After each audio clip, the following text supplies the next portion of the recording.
Hey, this is BJ. Thanks for listening to our show's podcast. If you're a fan of all things geeky, you should check out my other podcast, BJ Shea's Geek Nation. We have new episodes every day, and you can check it out at bjgeeknation.com. Your home is going into foreclosure and you feel like a financial wreck.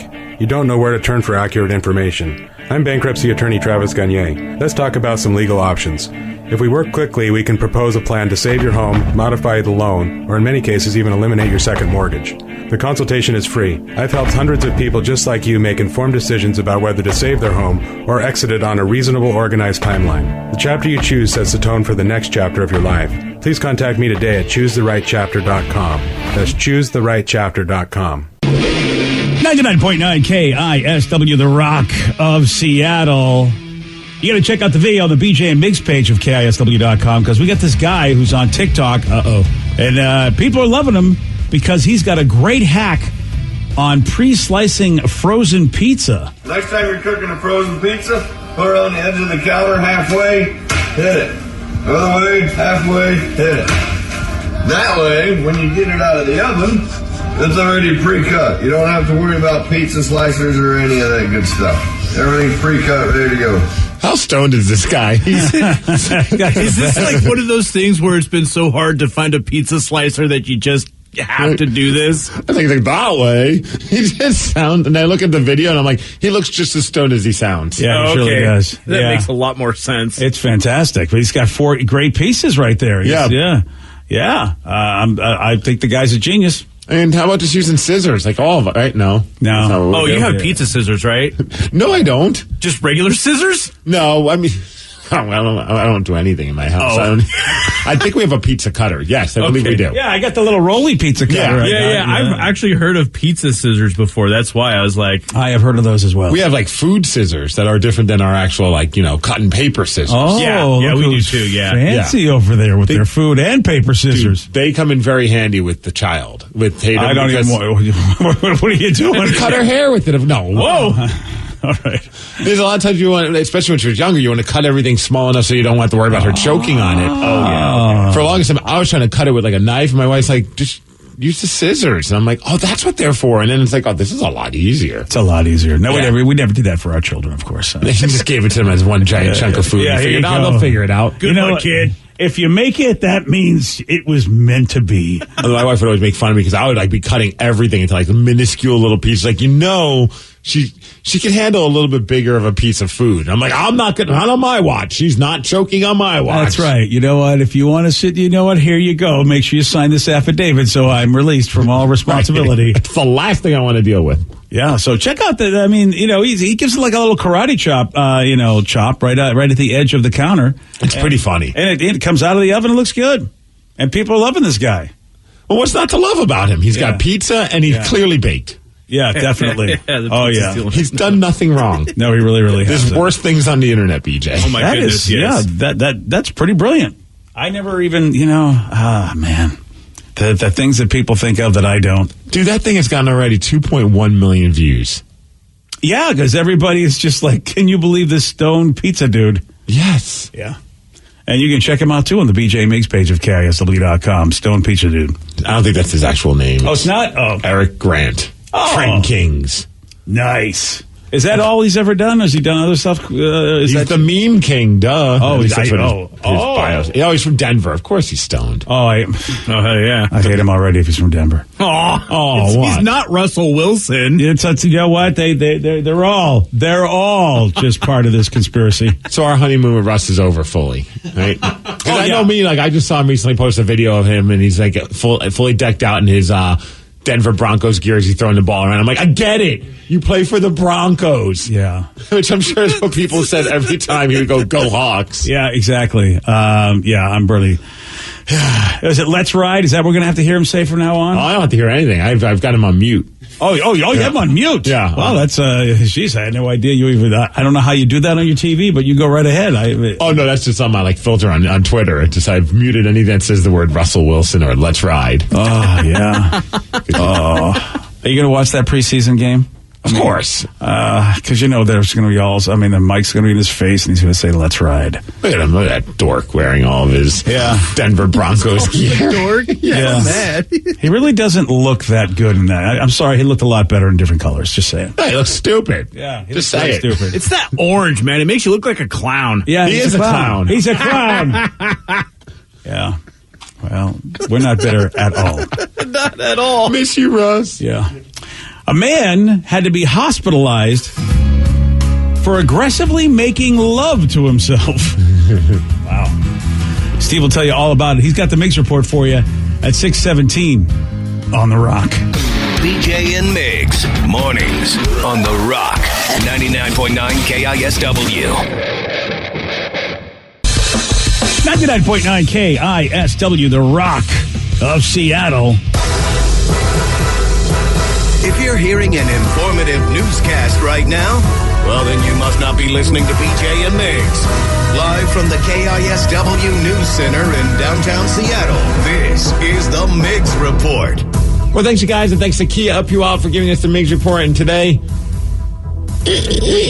What? it's National Dolphin Day. Oh, I knew where you're going with that. Yeah. Up the flipper. Steve the Flipper. Really? Yeah. Oh, can you do a better dolphin impression? Okay, you can do a better dolphin impression. Wow. There you go. Shut that down real quick, I'll DJ. show you, buddy. Damn it, I thought I was the animal guy. Well, yeah.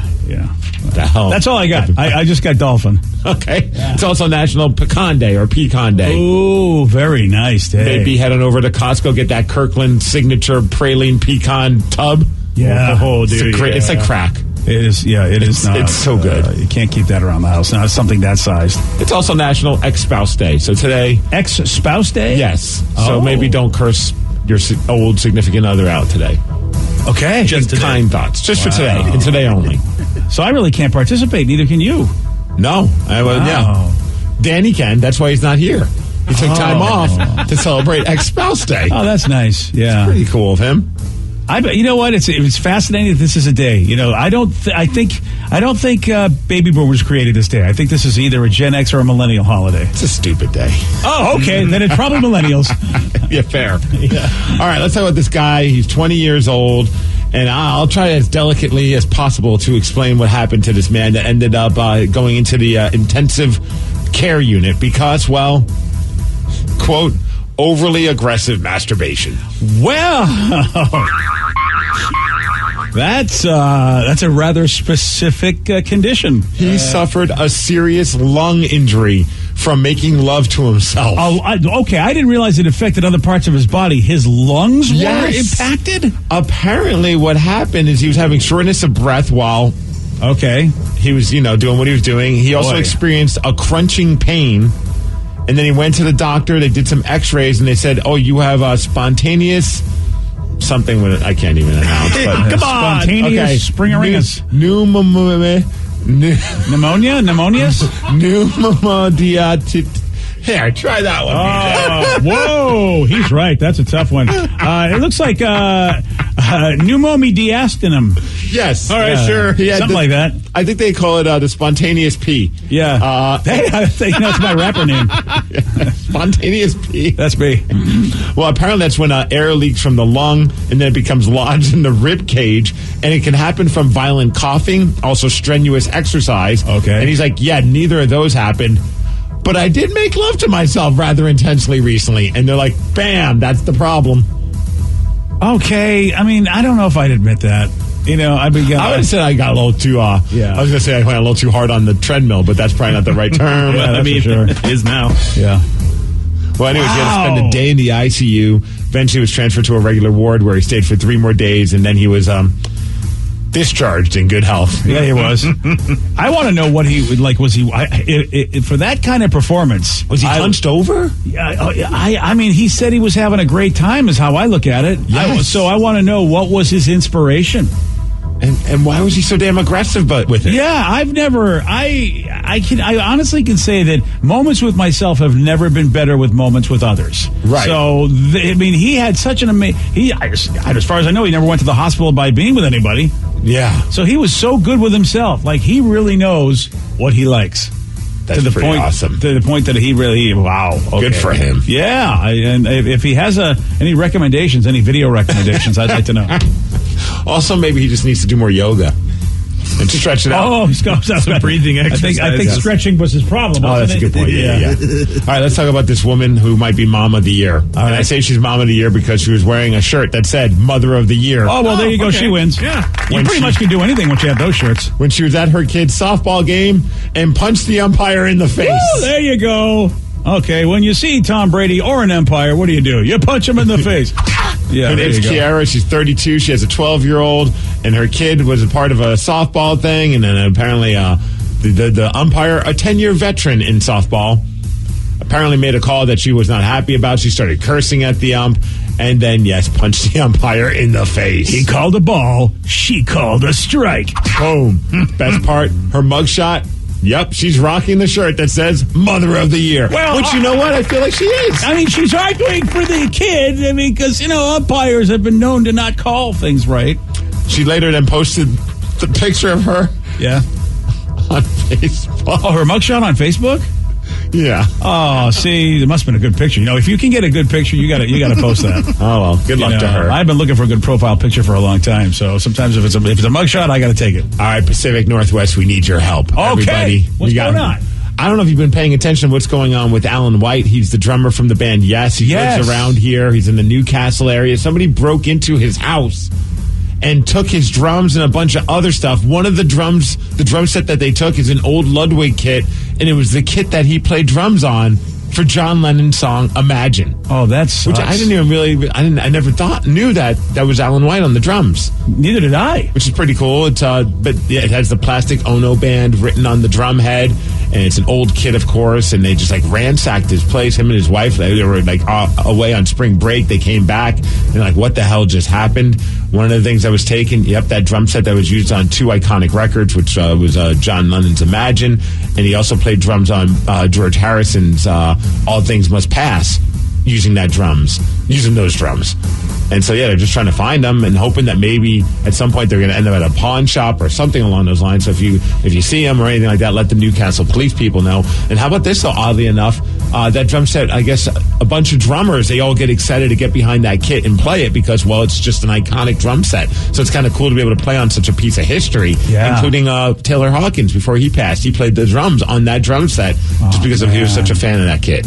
Wow, that sucks, man. And there's three people that if you go online, on any of the news sites, on Fox 13 News, they have it, pictures of the three people that they believe, the three people that took it because they have surveillance footage.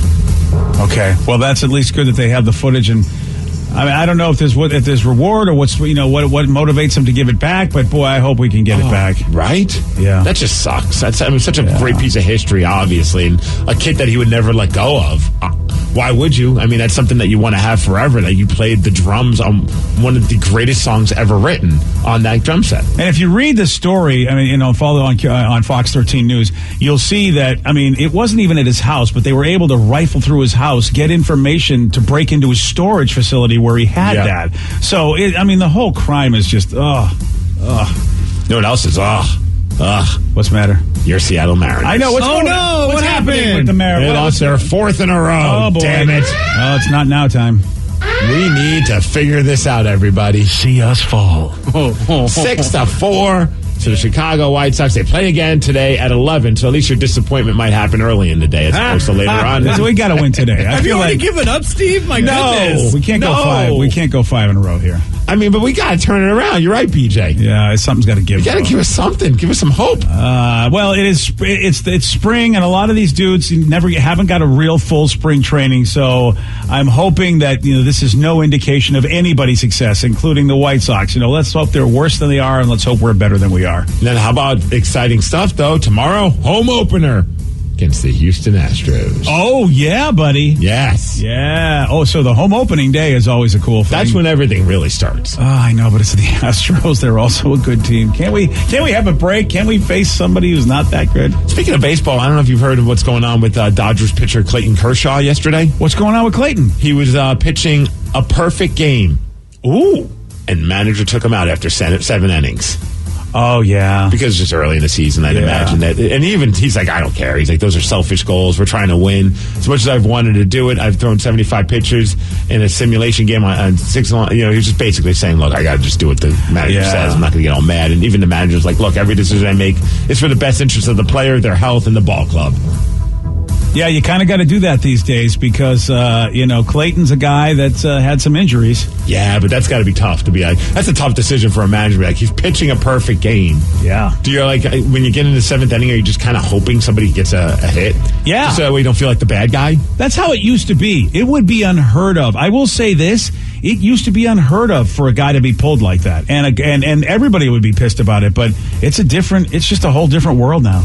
How about the Seattle Sounders? Oh, yeah? What'd they do? They played one of those CONCACAF games, the semifinals against the New York City Football Club, and, well, they had a draw, 1-1. Okay. But because of the aggregate, they beat them 4-2. Whoa! Yeah. Meaning that the Sounders are for their first time in club history, they're going to the CONCACAF Champions League. Whoa! And according to Ted, I was talking to him yesterday on the Megacast, apparently no MLS team has ever won the CONCACAF, so this is pretty exciting. Oh, actually, I didn't realize that either. Well, I guess that is cool if they could be the first one to do it. Yeah, let's CONCACAF them. Okay. And do we know who they're CONCACAFing?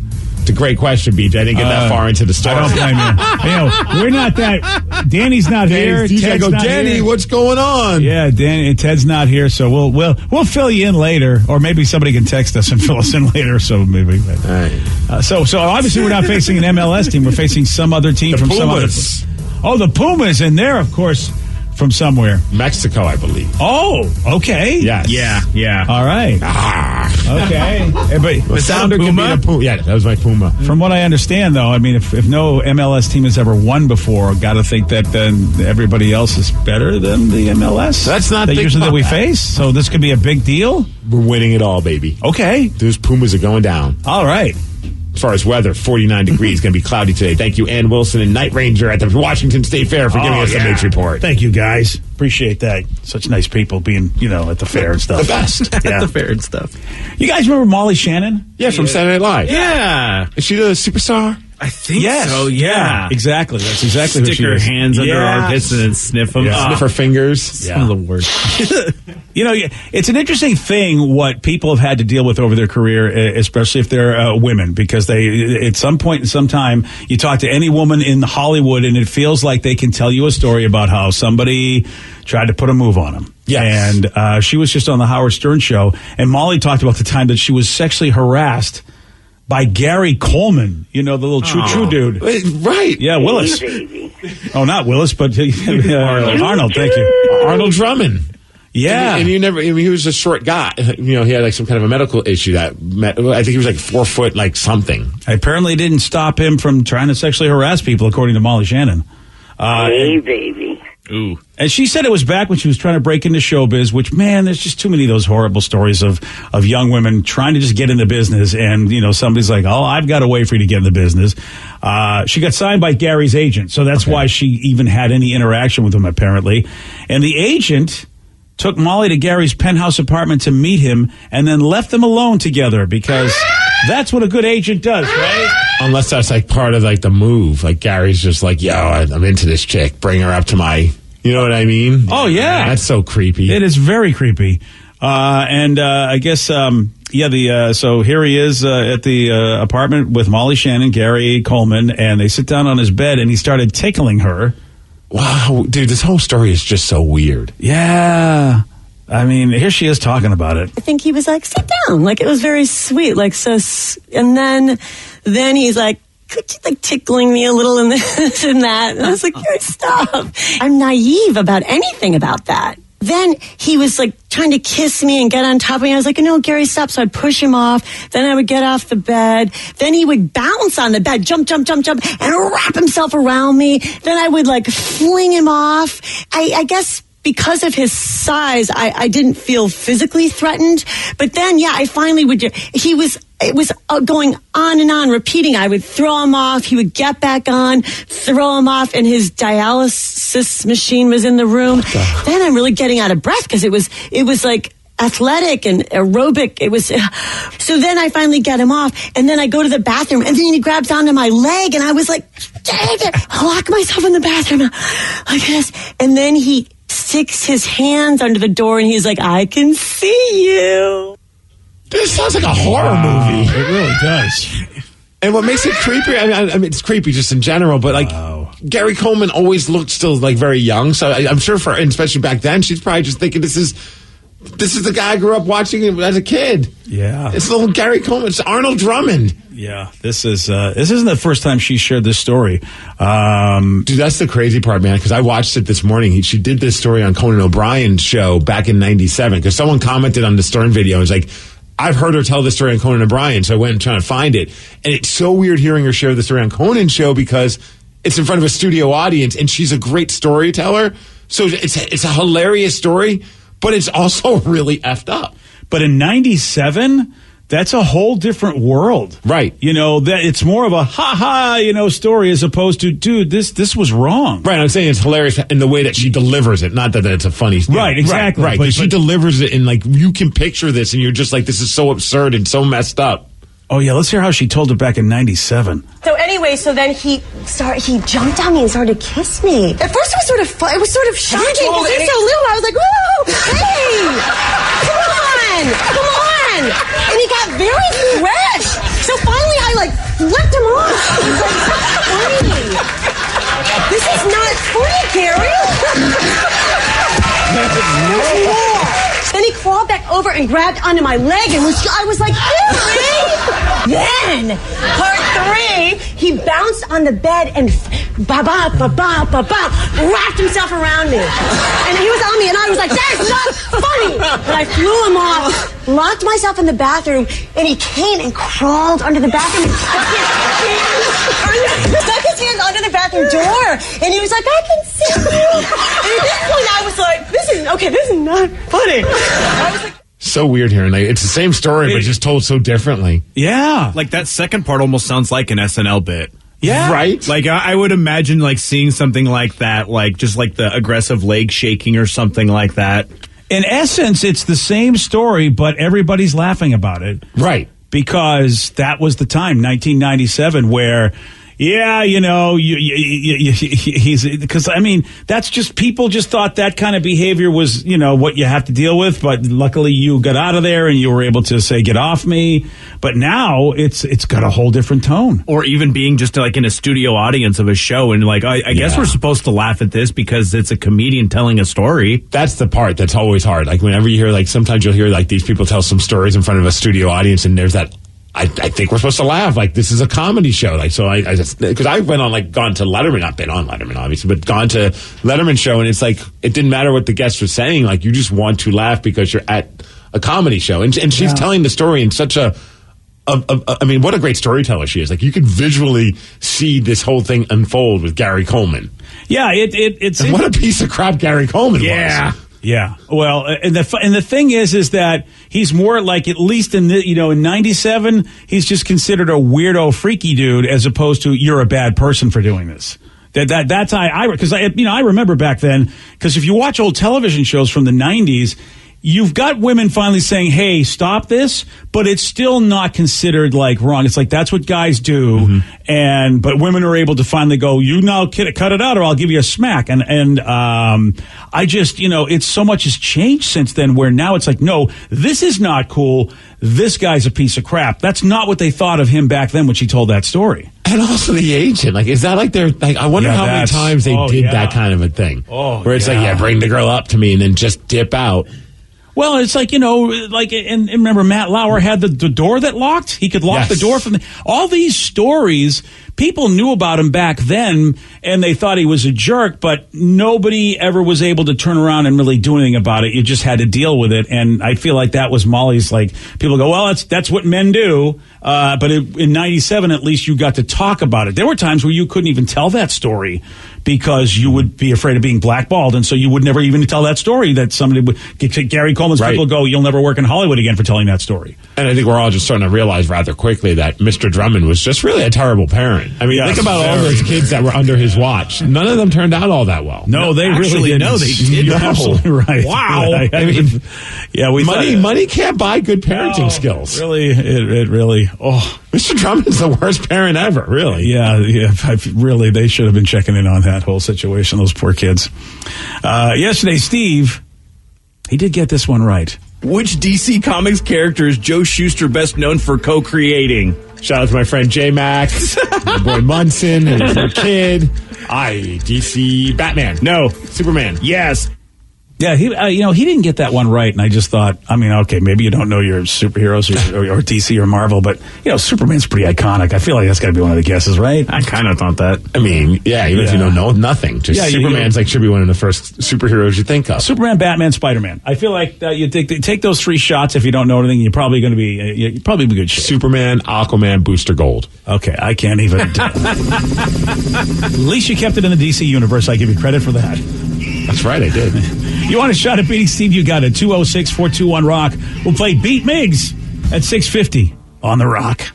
Today's podcast was brought to you by Travis Gagne, bankruptcy attorney. Here's another question from a listener. If I can't afford to pay my bills, how am I going to afford attorneys and bankruptcy fees? One of the things people ask me all the time as a bankruptcy lawyer is that how am I going to pay all these fees and costs because I'm here because I can't afford to pay my bills?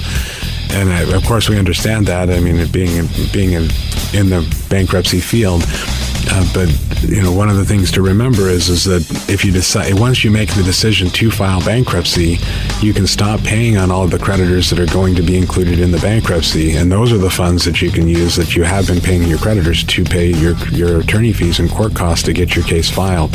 And once your case is filed, you're not going to have most of those payments anymore. Thanks, Travis. If you have more questions about bankruptcy, you can reach out to Travis anytime at choosetherightchapter.com. That's choosetherightchapter.com. Thanks for listening.